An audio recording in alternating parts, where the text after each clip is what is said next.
তো দেখো আজকে তোমাদের কাছে চলে আসলাম দুপুরবেলা রান্নার একটা রেসিপি নিয়ে। এইটা কি শাক বলো তো? এটা হলো কলমি শাক। তো চলো আজকে দেখাবো কলমি শাকের একটা দুর্দান্ত রেসিপি।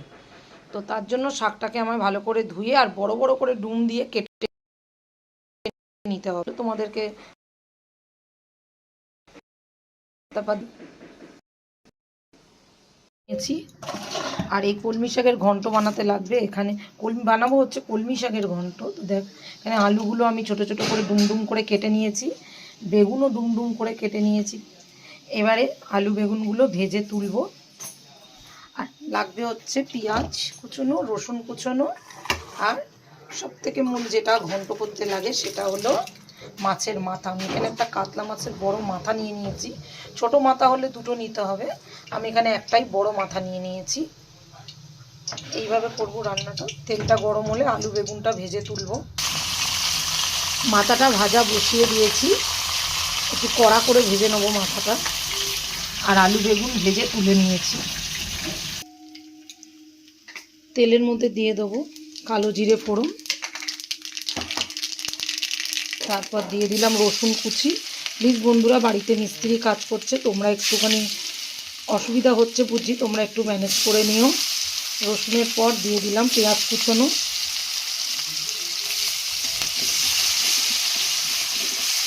পেঁয়াজটা বাদামি রং করে ভাজা করে তার মধ্যে এর মধ্যে কিছু মশলা দিয়ে দেবো। পেঁয়াজটা বাদামি রং করে ভাজা হয়ে গেছে।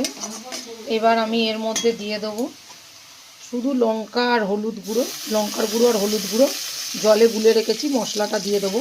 আর কোনো মশলা দিইনি, আর দেবও না, শুধু লঙ্কা আর হলুদ গুঁড়ো দিয়েই রান্না হবে।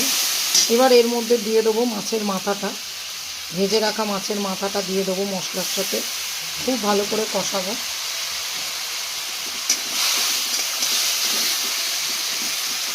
একটু খুন্তি দিয়ে ভেঙে দেবো।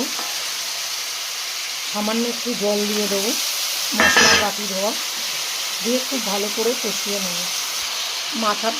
মশলাটা কষানো হয়ে গেছে, খুব ভালো করে তেল ছেড়ে দিয়েছে।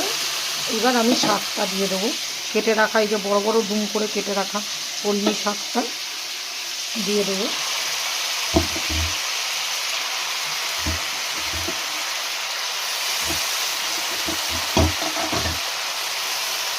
এইবার আমি এতে স্বাদ মতো নুন দিয়ে দেবো, কেননা আমি মশলাটা কষানোর সময় নুন দিইনি। দিয়ে শাকটাকে নেড়ে চেড়ে ঢাকা দিয়ে দেবো। শাকের জলে সেদ্ধ হয়ে যাবে মাছের মাথাটা খুব ভালো মতন।